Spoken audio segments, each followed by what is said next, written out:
নমস্কার, আপনাদের সবাইকে স্বাগত জানিয়ে আমরা শুরু করছি আজকের এখনকার অনুষ্ঠান অবশ্যই সুভাষিত জ্যোতি। আজকের অনুষ্ঠান সুভাষিত জ্যোতি, সুভাষ শাস্ত্রীর অনুষ্ঠান, যার কথা জ্যোতিষের বেদবাক্য, যার কথা আপনার ছকে শেষ কথা, যার প্রতি আপনার বিশ্বাসযোগ্যতা আজকে তার অনুষ্ঠানকে 25টা বছর এগিয়ে নিয়ে চলেছে। অনেক অনেক স্বাগত জানাবো সুভাষদা আপনাকে। আজকে উল্টো রথেরও শুভেচ্ছা আপনাদেরকে এবং সুভাষদাকে। সবাইকে উল্টো রথের শুভেচ্ছা। জুলাই মাস পড়ে গেছে, জুলাই মাস পড়ে গেছে, বছরে হাফ চলে গেছে অলমোস্ট। তো এইখান থেকে যা বাকি আছে সেখান থেকে আমি আপনাদেরকে আজকে কতগুলো নক্ষত্রকে আইডেন্টিফাইড করে দেবো, যেগুলো দেখুন অ্যাকচুয়ালি জ্যোতিষে রাশিফল বলুন, রাশিফল থেকেই নক্ষত্র তার ভেতরে, সেটা হচ্ছে যে ইয়ার ভিত্তিক বেরোয় ওটা, এবং সেগুলোকে বিভিন্নভাবে খণ্ড খণ্ড করে টুকরো টুকরো করে আমরা প্রেজেন্ট করি।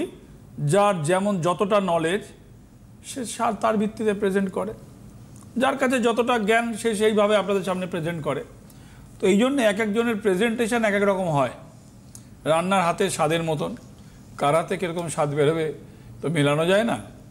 তো এখানে দাঁড়িয়ে যে নক্ষত্রগুলো আইডেন্টিফাইড হবে সেটা হচ্ছে যে প্রথম হবে উত্তর ফাল্গুনী নক্ষত্র, রবির নক্ষত্র আইডেন্টিফাইড হবে। কিসে হবে বলছি। দুই হচ্ছে যে উত্তরাষাঢ়া নক্ষত্র, ওটাও হচ্ছে আপনার দেখুন রবির নক্ষত্র। পূর্ব ভাদ্রপদ নক্ষত্র বৃহস্পতির নক্ষত্র। তিনটে নক্ষত্র খারাপ ফল দেবে। আচ্ছা, আপনারা এটা বলতেই পারেন এই জুলাই মাসের আজকে 5 তারিখের শনিবার, তাহলে এটা কি বর্ষফল না রাশিফল না মাসফল না কোনো ফলই নয়।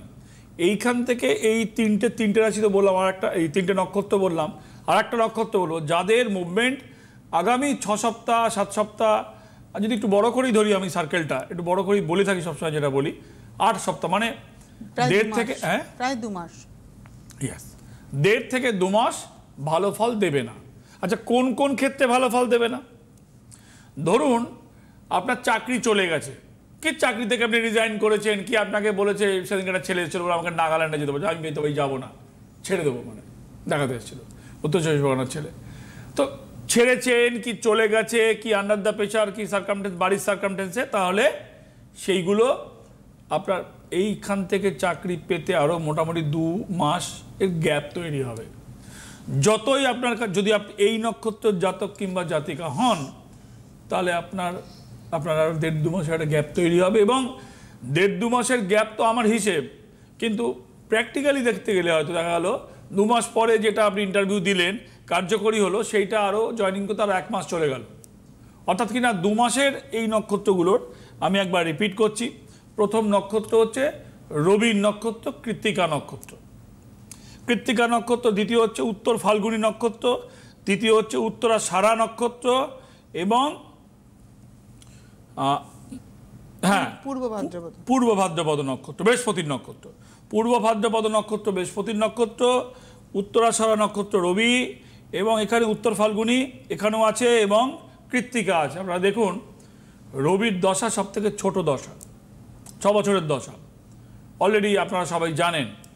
আর শুক্রের দশা সব থেকে বড় দশা, 20 বছরের দশা, মাঝখানে তো রয়েছে, প্রচুর রয়েছে। কিন্তু এই ছোট দশা বলেই 2 মাসের গ্যাপ কর্মক্ষেত্রের ক্ষেত্রে।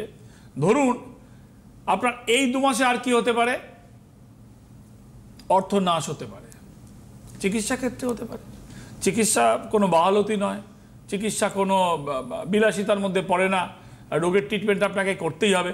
হঠাৎ করে সাডেনলি কোনো কিছু নয়, খুবই বলতে খুবই দুঃখের সাথেই বলতে পারি, ভুল চিকিৎসায় মানুষের অর্থ তো যায়, প্রাণও যায় ভুল চিকিৎসায়। এবং আমাদের এখানে একটা ট্রেন্ড তৈরি হয়েছে, ট্রেন্ডটা এমনি হয়নি, রিজেন্ট কারণ আছে ভীষণ, সেটা হচ্ছে সব লোকে সাউথের দিকে যাচ্ছে। সেটা এখানকার ডাক্তাররাই তার জন্য দায়ী হবে, কেন বাংলায় তো ডাক্তারের কোনো অভাব নেই। মানুষ যদি বাংলা ছেড়ে এখন হায়দ্রাবাদে যায়, চেন্নাইতে যায়, এখানে ট্রিটমেন্টের জন্য যায়, তো সেটার জন্যে চিকিৎসা ব্যবস্থা হোক, আর সেটার জন্য ডাক্তার হোক, আর আপনার কপাল হোক, আর আপনার চক হোক, কোনো না কোনো জায়গায় সেটাই দায়ী। অর্থাৎ কিনা যদি আপনার চিকিৎসার ক্ষেত্রে অর্থ নাশ, ভুল চিকিৎসা, এবং তার সাথে আপনার সাডেনলি এই 2-3 মাসের জন্যে কিছুই নয়, কিন্তু মনে হলো ট্রিটমেন্ট এটা করা, টেস্ট করা, এই করা, সেখানে বড় খরচার চক্কর আছে, অর্থনাশ হতে পারে। 2 হচ্ছে কর্ম চলে গেলে সেখানে আপনার একটা গ্যাপ তৈরি হবে, 6 সপ্তাহের গ্যাপ, 4 মাস তো আমি তো 2 মাস তো আমি বললামই, 6 থেকে 8 সপ্তাহ মানে 2 মাসের একটা গ্যাপ, সেটা প্র্যাকটিক্যালে গিয়ে 3 মাস 3.5 মাসও ক্ষেত্রে গিয়ে হতে পারে, মানে প্রসেসিং টু আরও অফিসিয়াল প্রসেস, এটা গেল দুটো। ফোন আছে কি করবো? একটা টেলিফোন আছে। নমস্কার, কে রয়েছেন? হ্যালো হ্যালো, নমস্কার, কে বলছেন, কোথা থেকে বলছেন? নমস্কার, আমি আলিপুরদুয়ার থেকে বলছি ম্যাডাম। কি নাম আপনার? আমার নাম মৌসুমী মহন্ত। কার সম্পর্কে জানবেন? আমার ছেলের সম্পর্কে জানতে চাই। কেউ এসেছিল জানাশুনো? এ কি হয়ে গেল রে? কেউ জানাশুনো এসেছিলেন আপনার? না ম্যাডাম, আসেনি কেউ। আমি আলিপুরদুয়ার থেকে বলছি। আচ্ছা, ডেট অফ বার্থ বলুন ছেলের। 15/11/93। 15/11/1993। সময়? হ্যাঁ, সময় রাত্রি 8:30। 30 মিনিট, 8টা বেজে 30 মিনিট। হ্যাঁ হ্যাঁ। আর কোথায় জন্ম? আলিপুরদুয়ার হাসপাতাল। ঠিক আছে। তুমি আগে দেখিয়েছিলে না? দেখাওনি কোনোদিনও? না না, দেখাইনি। দেখাওনি? জন্ম তারিখ? জন্ম 15/11/1993। 94 টাইমটা বলো। টাইম হচ্ছে রাত্রি 8:30 মিনিট। টাইম হচ্ছে 8:30, 8:30 PM, আচ্ছা। আলিপুরদুয়ার। 15/11/1993। তোমার ছেলে পুরো রাহুর গব্বায় ঢুকে গেছে। ছকটা দারিদ্র যোগ ইজ ভেরি ক্লিয়ার। কি দেখো, চাকরি হওয়ার চান্স কম, ব্যবসা থাকার চান্স বেশি। 2 ব্যবসাই করে স্যার। শুনতে হবে যে চাকরি থাকার চান্স কম, আর 2 হচ্ছে যে ওর ব্যবসাও হবে না, সব বন্ধ, রোজগার হবে না। দারিদ্র যোগ, ছকটা একটু ফেলছি।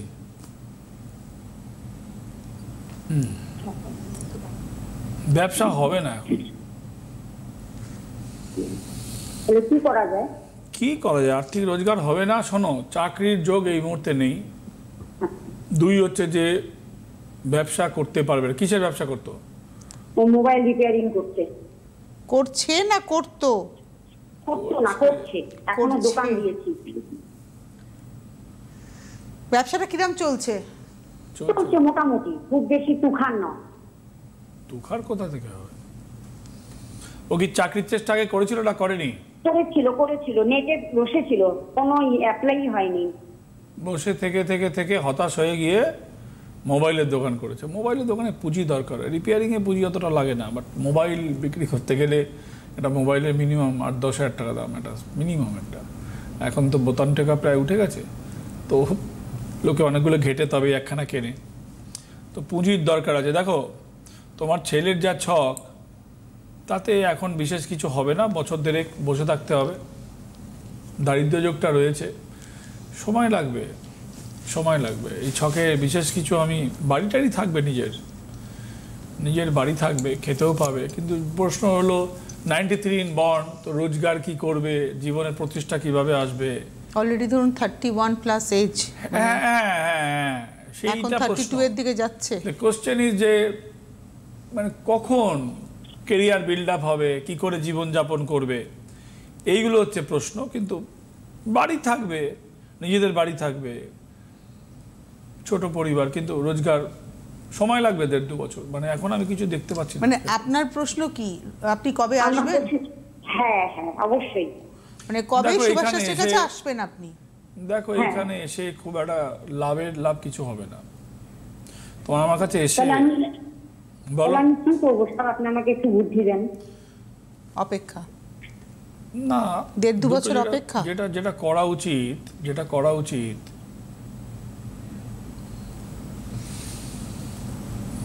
দেখো, শুক্রের দশা চলছে, বড় দশা যখন চলে তখন কিছু হয় না। রাহুটা থাকবে 2026-এর মে মাস পর্যন্ত। রাহুটা থাকবে, মানে শুক্রের সাথে রাহুর যে অন্তর্দশাটা 2026-এর মে মাস পর্যন্ত। তো আজকে হচ্ছে এবছরের জুলাই মাস পড়ে গেছে 5 তারিখ, নেক্সট ইয়ার মে মাস পর্যন্ত রাহু থাকবে। তাহলে তোমাকে ওয়েট করতে হবে, যা করছে আরও মন দিয়ে করতে হবে। রাহু কালটা আইডেন্টিফাই করছে। আমি প্রথমেই বললাম রাহুর গব্বায় তোমার ছেলে পড়ে গেছে। রাহু শিক্ষিত, মেধা সম্পন্ন ছেলে, সে চাকরিতে বসে পায়নি, মানে অ্যানাদার 10 মান্থস হিসাব মতো, 10-11 মাস। হ্যাঁ, তো রাহু কালটা তুমি লিখে নাও কিংবা তুমি ইউটিউবে একবার চালিয়ে শুনে নেবে।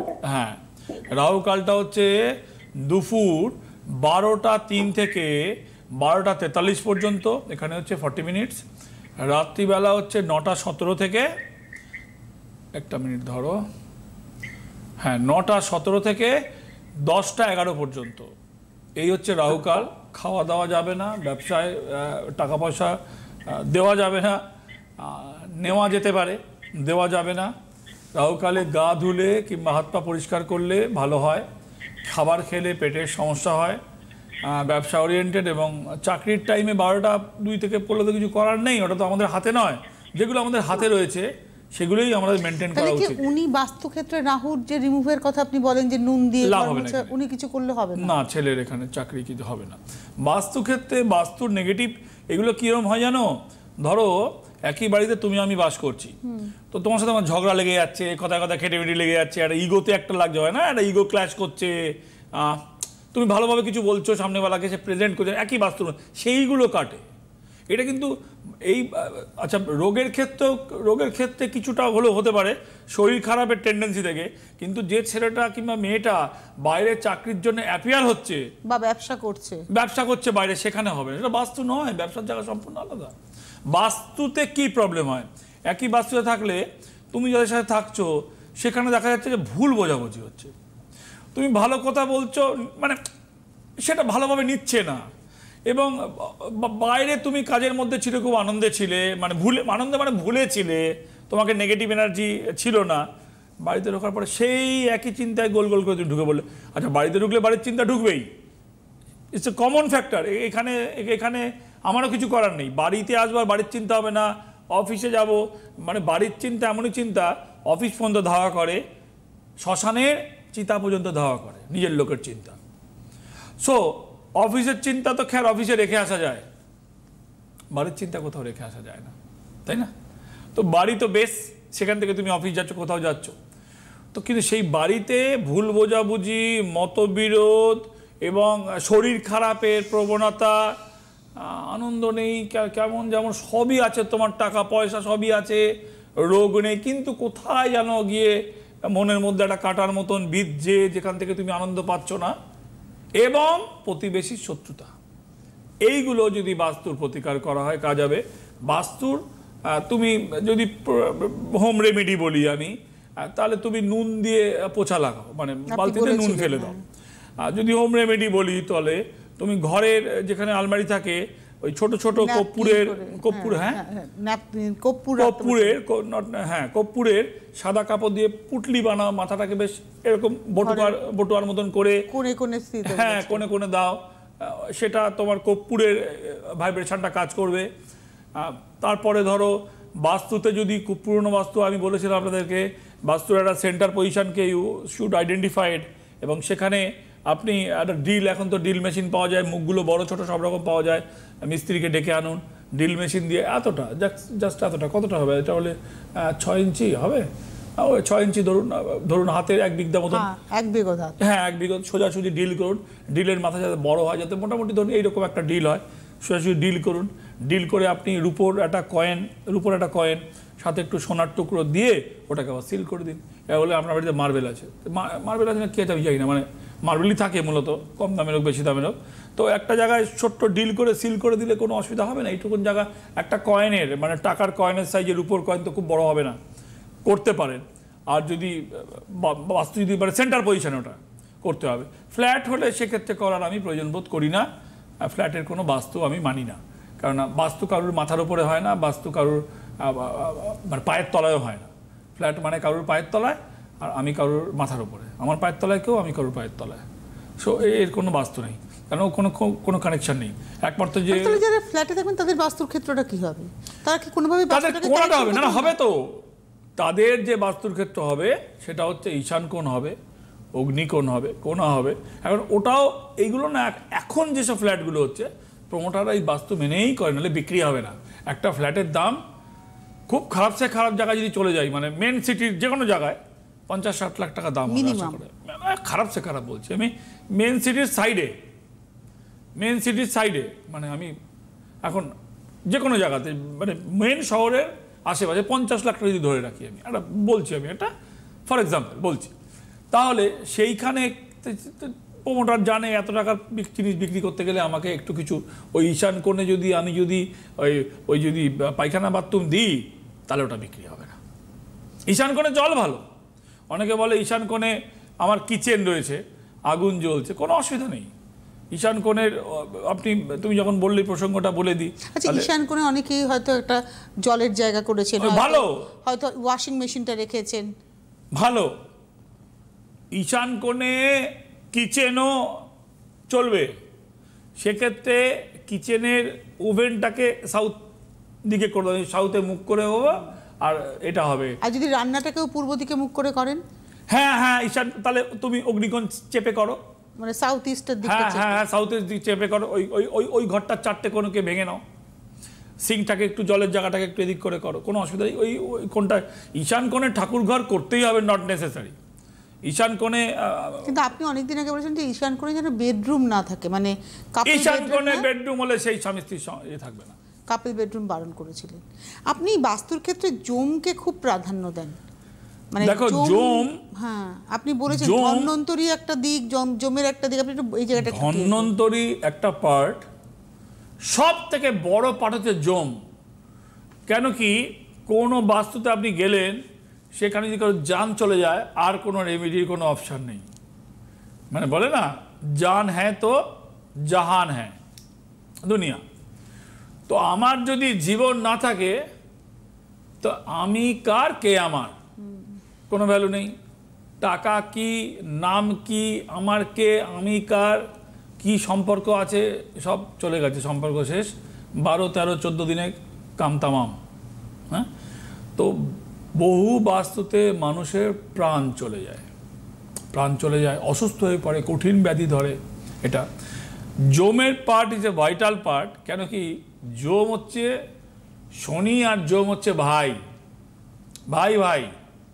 দুই ভাই, শনি আর জম।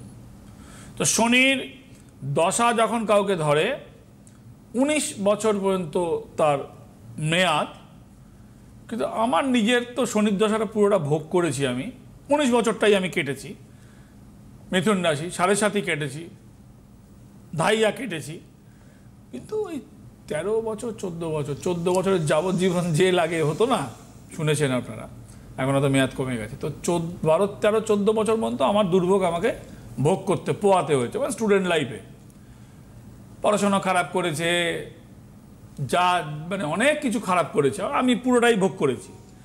তারপরে ওটা রিলিজ হয়ে গেছে, মানে তারপরে ওটাকে কবজা করেছি। কিন্তু কবজা প্রথমে শনির দশাকে করা যায় না যদি অ্যাডভান্স যদি তার প্রিকশন নেওয়া না যায়, তাহলে লেগে গেলে কেউ মানে ইউ ক্যানট বি মানে কন্ট্রোল, মানে পা ভেঙে গেছে, তারপরে ও আপনাকে ট্যাকশন দেওয়ার সাথে প্রসেসের মধ্যে দিতে শনি লাইক দ্যাট। কোমর, পা, আচ্ছা পা ভেঙে গেছে কেন বললাম, শনি বলতে গিয়ে ফর এক্সাম্পলে পা ভেঙে গেছে কেন বললাম, হাতও তো ভেঙে যেতে পারে, তাই না? কিন্তু শনি কোমর থেকে পায়ে চোট মারে, শনি সাথে সাথে গুরুজনকে হানি মারে। আমি জমে আসছি, শনির সাথে বুঝিয়ে দিচ্ছি ভাগটা, হোয়াট ডিফারেন্স জম অ্যান্ড স্যাটার্ন, দুই ভাই বললাম। এই হচ্ছে শনি, আর জম হচ্ছে আপার পার্টে। বডিকে যদি দুটো পার্ট করি, একটা হচ্ছে রাহুর পার্ট মুন্ডু, আর মুন্ডু থেকে পায়ের বুড়ো আঙুল পর্যন্ত কেতুর পার্ট। কেতুর পার্টের নাশ আছে, রাহুর পার্টের নাশ নেই, রাহু বিনাশ হয় না। আর বডিকে যদি সোজাসুজি কাটি, মানে পেট থেকে যদি ভাগ করি আমি, পেট আর উদরটা বাদ দিলাম, উদরটাকে নিচের পাটে ধরলাম আমি, কেননা ওটা পায়ু পর্যন্ত গেছে। তো তাহলে যদি ধরি, তাহলে এইখান থেকে যদি ধরি, তাহলে সেটা হচ্ছে জমের পার্ট, আর পাটা হচ্ছে শনির পার্ট।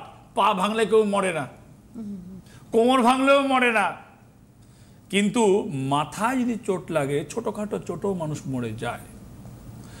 লাঞ্চে যদি ইনফেকশন হয় মানুষ মরে যায়। একটু বয়স হলে বয়স্ক মানুষদের নিউমোনিয়া হলে বুঝতে পারে না, সে মারা যায়। ঠান্ডা লেগে জ্বর হয়েছে, জ্বর তো কমন, জ্বর আমরা কি খাই, প্যারাসিটামল তো খেয়ে নিই, ডাক্তারও প্রেসক্রাইব করে এরকম টাইপের। ওই নিউমোনিয়া রাখতে পারে না বডি। কিন্তু পা ভেঙে গেলে, কোমর ভেঙে গেলে আপনার জীবন যাবে না। মাথা আর বুক ওরিয়েন্টেড, বুকটা কি পার্টিকুলার কন্ট্রোল করে রবির নক্ষত্র হলে এই সময় যে বলছিলাম না যে কি হয়, আমি লিঙ্ক করছি বাস্তু টু জোম। তুমি বললে জোম, আমি কানেক্ট করছি শনি। আপনি প্রাধান্য দেন ভীষণ। হ্যাঁ, বাস্তুতে এনিমি প্রবলেমে আপনার কি হবে, আপনার বদনাম হবে, অপযশ হবে, আপনাকে হ্যারাস করবে। আজ আমরা এখন আর ফোনটা নিচ্ছি না, আলোচনাটাকে শেষ করি। একটা খুব ভালো পয়েন্ট ধরিয়ে দিয়েছে, রাইট? সেটা হচ্ছে যে এইখানে দাঁড়িয়ে জোম আমার জান নেবে, শনি আমাকে ক্ষতি করবে, পা ভাঙবে, কোমর ভাঙবে, আমি মরবো না। আচ্ছা, জোম দেখুন, আমি আগের দিন একটা কথা বলেছিলাম, আচ্ছা কথাটাকে তুলবই না আজকে, তুললে না একটা অদ্ভুত একটা এমন একটা পয়েন্টে আসবে। আমরা শুরুতে যাই, আপনি যে নক্ষত্র চারটের কথা বললেন। না, আমি একটু তোমার এই জমের পাটটা বলে দিই। আচ্ছা বলুন। জম আমি তো এটা কালকে নিয়ে হয়তো আলোচনা করবেন। তাহলে থাক, জমের পাটটা থেকে কালকে বরঞ্চ শুরু করবো। আজকে আপনি যে চারটে আমি নক্ষত্র বললেন, এই জায়গাটা বলে দিই, ওই বাস্তুতে সুইসাইড হয়, এটা বলতেই হবে। কালকে এটা নিয়ে একটু বিশদ আলোচনা ওই একটা ফিল্ম স্টার সুশান্ত সিং নাকি মারা গেছিল, সুশান্ত সিং রাজপুত, রাজপুত, তারা দেখতো আপনাকে ডিপ্রেশন এমন জায়গায় নিয়ে যাবে, সাডেনলি ডেথ ওখানে হবে। এবার চারটে নক্ষত্র জমের পাটে, শনির পাটে তুমি কষ্ট পাবে, টাকা নেই, যন্ত্রণা পাবে, ভোগ করবো, ভাল লাগছে না, কিন্তু মরবো না। আচ্ছা, আমি একটা আলোচনা আপনার সাথে করতে চাই, স্বপ্নের ভূমিকা। আপনি যেহেতু অনেক ভ্যারাইটি আলোচনা করেন যেটা সাধারণ মানুষের কাজে লাগে। আচ্ছা বলে দিই স্বপ্নের ভূমিকা। জ্যোতিষে আমি কনভার্ট করছি। মানে অনেকে অনেক ধরনের স্বপ্ন দেখে। একটা হচ্ছে বাড়ি, এটা হচ্ছে সিটি ভ্যানের, এটা হচ্ছে বিল্ডিং, এটা আমরা কি বলি, এটাকে আমরা বাগান বাড়ি বলতাম, আমরা আগে বাগান বাড়ি বলতাম আগে, স্টুডিওটা হওয়ার আগে। তো এখানে 3-4টে পার্ট আছে। একটা হচ্ছে যখন আমার গাড়ি ঢোকে, ওই হর্ন দেয়, ওই দরওয়ান এসে দরজা খোলে, মানে গেট কিপার, যে গেট কিপ করছে, হ্যাঁ আমরা বলি সিকিউরিটি, গেট কিপার বলছি, হোয়াটএভার, আমি চালু বাসো, গেট খোলে, তারপরে মূল দরজায় প্রবেশ করি, তারপরে এই ফ্লোরে আসি। তো স্বপ্ন হচ্ছে এই ফ্লোরটা, মূল দরজাটা। আমরা যেটা ভাবছি, যা বলছি, ওটা হচ্ছে সিকিউরিটিটা। সিকিউরিটি যা বলছে সবসময় তা কিন্তু ঠিক হচ্ছে না। মানে সিকিউরিটি বলছে মানে মনে পৌঁছচ্ছে না, মূল ফ্লোরে কিন্তু আমি পৌঁছতে পারছি না। সিকিউরিটি খুলবে, সিঁড়ি কিংবা লিফটে উঠবো, 2টো ফ্লোর করবো, 3 নম্বর ফ্লোরে এসে আমি, 2nd ফ্লোরে এসে আমি স্টুডিওতে প্রোগ্রাম করতে হবে, ক্যাপচার হচ্ছে যাচ্ছে। অর্থাৎ কিনা স্বপ্ন কিন্তু মিথ্যে নয়, স্বপ্ন হচ্ছে যা মুখে অনেক সময় বলি না, কিন্তু আমি জানি না। ওই সিকিউরিটি হচ্ছে আমার মুখ, আমি যা বলছি তা একটা ব্রেনের মধ্যে চিন্তা থেকে বলছি, আর চিন্তাটা যখন রূপ পায়নি, ওটা হচ্ছে স্বপ্নের মধ্যে রয়ে গেছে, সাবকনসিয়াস মাইন্ডের মধ্যে রয়ে গেছে। ওটা যখন রূপ পাবে, ওটা শব্দ হিসেবে প্রতিফলিত হবে। চন্দ্র আর মঙ্গলের কম্বিনেশন আছে। মানে আপনার সাথে অনুষ্ঠান করতে গেলে এই ধরনের আলোচনাগুলো আমরা করি। 4টে নক্ষত্র, Krittika, I repeat again, Krittika নক্ষত্র, উত্তর ফাল্গুনী নক্ষত্র, উত্তরাষাঢ়া নক্ষত্র এবং পূর্ব ভাদ্রপদ নক্ষত্র, রবি এবং শুক্রের নক্ষত্র। বৃহস্পতিও বললাম, ওই যে তোমাকে বললাম পূর্ব ভাদ্রপদ নক্ষত্র, যে শিফটিং নক্ষত্রটা, ওইখানে এই 4টে নক্ষত্র ভালো ফল দেবে না আগামী 6 থেকে 8 সপ্তাহ, অর্থাৎ 1.5 মাস থেকে। যারা এই নক্ষত্রের জাতক কিংবা সতর্ক থাকবে। নো রাশি, অনলি ইউ ফলো ইউর নক্ষত্র। আজকে হাতে সময় নেই, অনেক ধন্যবাদ জানাবো সুভাষদাকে, ধন্যবাদ আপনাদের। মায়ের আশীর্বাদ, গুরুদেবের নির্দেশে তার এই পথে হাঁটা, এবং অবশ্যই আপনাদের ছকে শেষ কথা সুভাষ শাস্ত্রীর কথা হয়ে ওঠা। কোনো ফেসবুক পেজে তার ফেসবুক পেজ সুভাষ শাস্ত্রীর নেই, যেটুকু আছে তিনি সবটাই আপনাদের সামনে। আজকে এই মুহূর্তে এই পর্যন্তই, নমস্কার। জ্যোতিষ হল বেদের অঙ্গ, আর সুভাষ শাস্ত্রীর কথা জ্যোতিষ জগতে বেদ বাক্য।